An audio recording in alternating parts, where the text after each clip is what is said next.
This man kept saying, you're my favorite, over and over again, as this woman was unable to move and escape. In this video today, we will be going through the worst things that have ever been reported regarding Disney adults and their behavior, including the Peter Pandem, because it's growing and this caused multiple weird situations back to back. Yeah, we'll see you next week, right?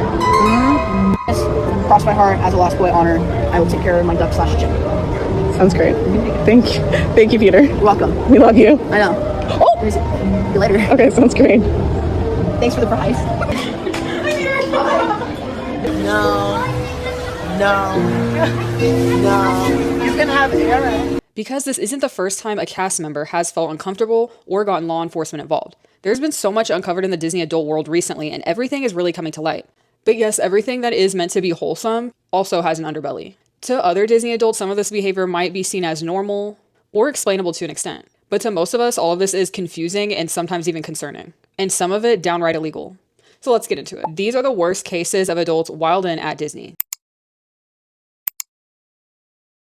First off, we can't get started with this video without acknowledging the fact that Disney is primarily for children. And right now we're having people like Lily Tino try to deny that in their favor and say that it's not. Which leads us to the first situation. Lily Tino is a creator on TikTok, and she is known for her very outrageous takes and opinions regarding the trans community. Now, there was a situation where she was talking about her genitalia, and she was using Disney food at Disney around kids to do this for some reason. Obviously, it was to cause controversy, clicks, and revenue. But to cover for herself, she tries to say that Disneyland is not for kids, and that couldn't be farther from the truth. Traditionally speaking, Walt Disney and all the hard work that him and his brothers have put in is for kids or families to have a clean and happy place. That was in their mission statement. Not every child has a happy home, so whether you were watching a VHS tape or if you were lucky enough to get into the actual park, it definitely was created to make a kid's life happier. With that being said, there's absolutely nothing wrong with adults participating in Disney, whether that's Disneyland or anything else, as long as they understand that this is a kid's house, this is a kid's playground, and you are a guest in there. At Disneyland, there are kids around. They frequent the park, and so you need to know how to act. We don't say Disney kids, we say Disney adults. You don't have to sign a waiver saying you're 18. And in the Lily Tino video, there are kids in the background, like I said, while she's describing the situation. But then Lily Tino would go on to debate Dean Withers, and she was really fighting him hard on the Disney isn't for kids argument. There have been actually multiple times where Lily Tino has recreated this video. And even recently was shoving a pickle in her mouth in a seductive manner. Again, you could hear kids in the background. Lily would end up taking a break and was ultimately not banned from Disney. Now that we've gotten the kids of Disney deniers out of the way, let's go ahead and move on to why adults go to Disney in the first place, alone, without kids. I know for a lot of people that grew up normally, it may seem abnormal or even downright crazy that a grown person is crying over someone in a costume. Pooh, I've waited 30 years to meet you. Oh my God. I love you my whole life. I do. I love you, Pooh. I love you. I love you so much. But there's a rhyme and a reason to that. First, we're going to use an example of a woman who cries every time she meets Goofy. I know this was super popular on TikTok and went super viral, but basically in a nutshell, she was actually crying because her deceased father's favorite Disney character was Goofy. So she would break down in tears because when she saw Goofy, she saw her father.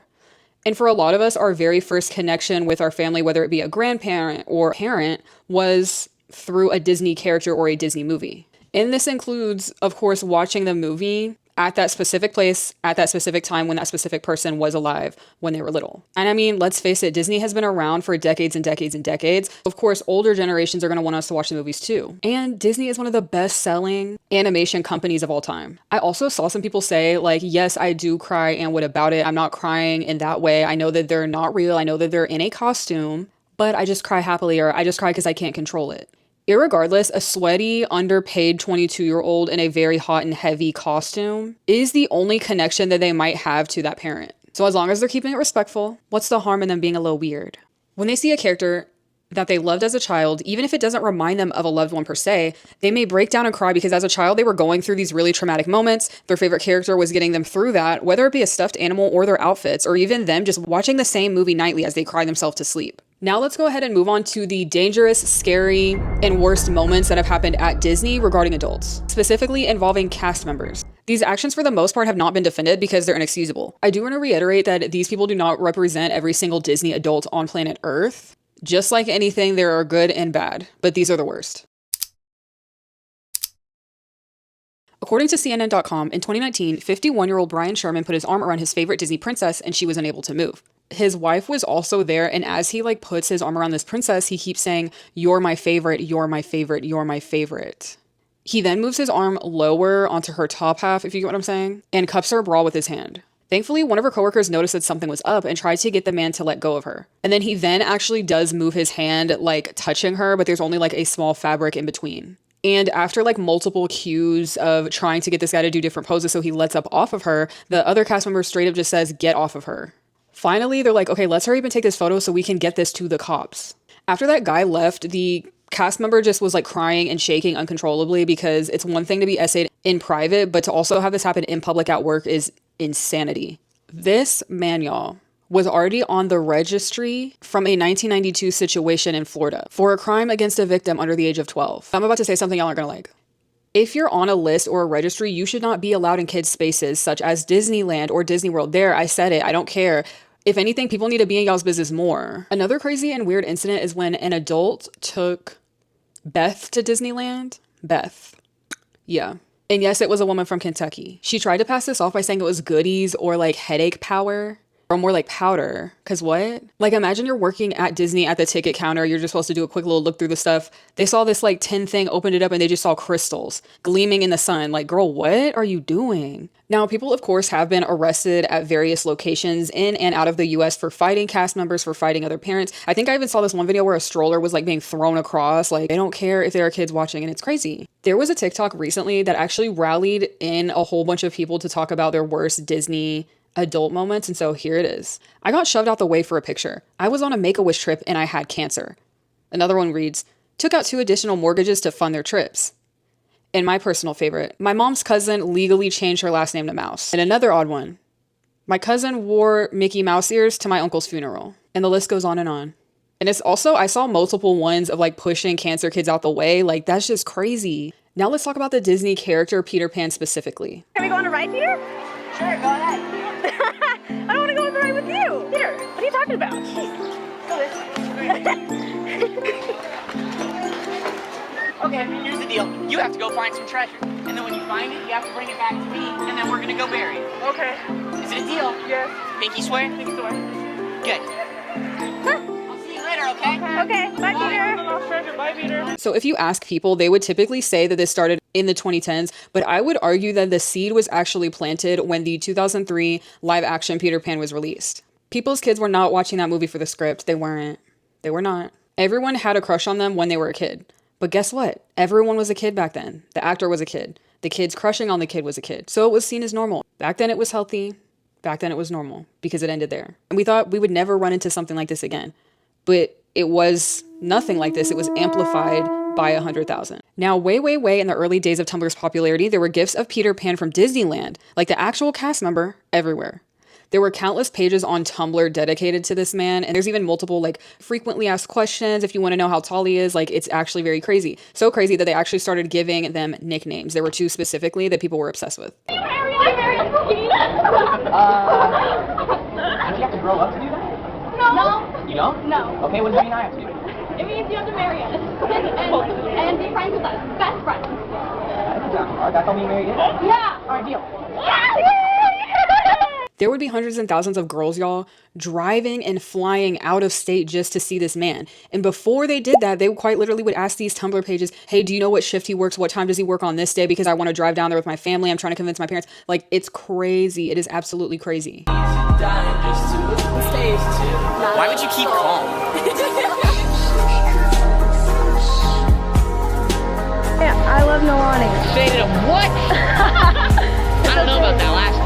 One person who was a teen wrote, "He grabbed my arms and saw my self-harm scars and frowned. He quickly said, no, you have battle scars. You must have fought off a lot of stinky pirates." Girl, not the stereotyping. Why they gotta be stinky? "You princess are my hero." And then he kissed her hand before hugging her and said, "You're so beautiful, please stop." These cast members deserve a raise because they do not get paid enough. The type of situation was seen as like deep and edgy in a way because it was giving Tumblr. And I honestly don't know that Disney minded or even cared to protect that cast member, because it's like they're getting money regardless. So do they care that his schedule is getting leaked everywhere? No. Does he care that there are people like asking everyone what time his shift starts on which day so they can go and see him in person and something potentially bad could happen? No. And they probably also were falling back on the fact that they're like, no, we check your bags at the door. His real name ultimately would be leaked. And his last day was documented in writing by his fans as September 3rd of 2011. People say that he got fired for this, but no, he just aged out because, baby, if you're over 25, you can't play Peter Pan. So if they start to see that 5 o'clock shadow, it's time for you to go. It's time for you to hang it up. Because keep in mind, Peter Pan is supposed to be a 9-year-old boy. This is a boy character, a little child character.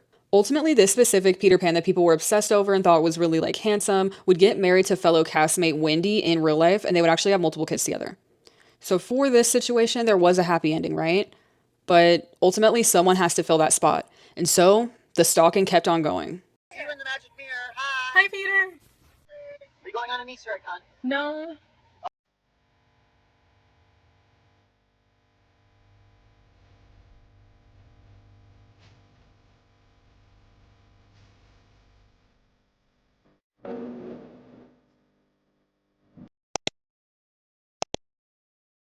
The protocol, according to previous castmates, is that they try to diffuse and handle the situation themselves first. And this is what they're taught in training. So like they will try to redirect. If someone is like too handsy, they'll like grab their hands.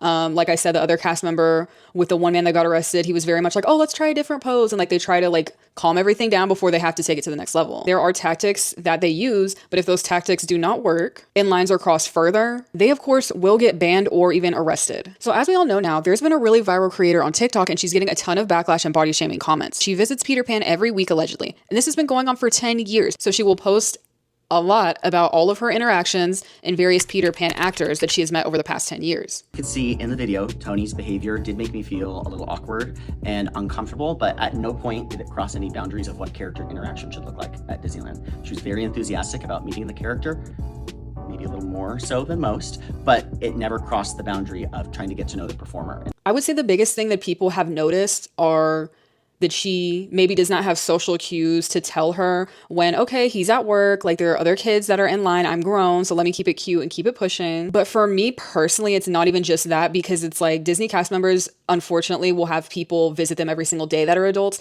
because of the fast pass. That's another thing. Everyone's like, how is she affording this? You can get a pass. I don't know if it's called the fast pass, but there's a pass you can get and you can go to Disney as much as you want. It's $2,000. I believe it's for a year. So if you're in Anaheim and you're down the road, girl, you're going to go to Disney every day. What concerns me even more than that specifically is the captions. And I don't know that many people have even seen them. She'll say things like 10 years with my best friend. I am in love with this green bean. Or ask Peter to ask her to homecoming, or tells him it's National Girlfriend Day. I think I saw another video where she says he's promised to never forget their adventures together.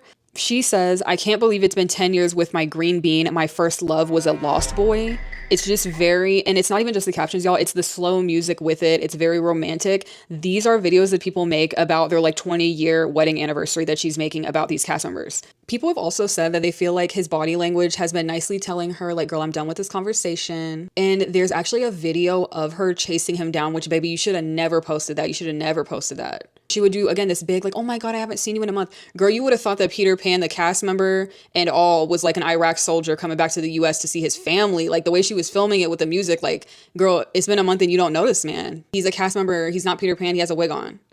But again, it's no shade as long as everyone is being safe. But this is one of those things where people are starting to worry. Being over-obsessed takes time away from the other kids that are trying to meet characters that they really want to see at Disney. And that's kind of what makes Disney so magical, is that at the end of the day, it makes kids' lives when they get to meet these characters and makes magical moments for the whole family.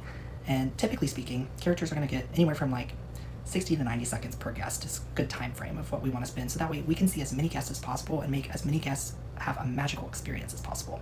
And when we're roaming around, we're trying to just have quick conversations with people, just 10 to 20 second little snippets with all the guests to make their days. And when we're doing meet and greets, that's the 60 to 90 second time frame. And based on what I've seen from Toni's content, I see that she's a lot of times, not every time, but a lot of times spending an excess of time with these characters and time that's taking away from the kids. And, you know, I think it's just something that I wanted to bring awareness to make sure that you're mindful when you are an adult and when you are somebody that's 26, 27, older, however old you are. People have a theory that she actually fell in love with the first one that she met. With all of this being said, I think it's always healthy and a good idea to be constructive with the criticism. Calling her big or saying nasty things about her appearance is not helping anyone in the situation, first and foremost. Secondly, like, y'all know homegirl clearly autistic. So like, what happened to sitting people down and being like, hey babes, this isn't the move? But again, this is why it's important to be constructive and to, you know, if you're scared, if people online are scared of this girl that she's going to do something, girl, let's be constructive. Let's get it done. Let's go ahead and let Disney know that they need to watch out for her. Instead of just commenting on her video like, oh, you look big. Like, that's not doing anything for Peter or Pan. She did post on her story that her and Peter Pan were taking a break. That to me sounds like she's just not going to record him anymore. While I feel like if she was an immediate threat now, they would take care of it, but it's one of those things where you have to catch it before something really bad happens. So I think at the very least, they need to pull her in the office and be like, what's Teen Mama's? Like, we have all these videos of you. Like, I need you to sit down and explain this to us because we don't play that around here. That's what Disney should be doing if they haven't done it already. Let me know what y'all think in the comments below. And have y'all had any weird Disney adult experiences? In my opinion, like the weirdest ones on this list, besides like Peter Pan gate, are definitely Lily Tino and the Beth girl. Especially because the Beth girl tried to convince them that it wasn't Beth. Like, girl, they test that. Like, the jig is up, let it go.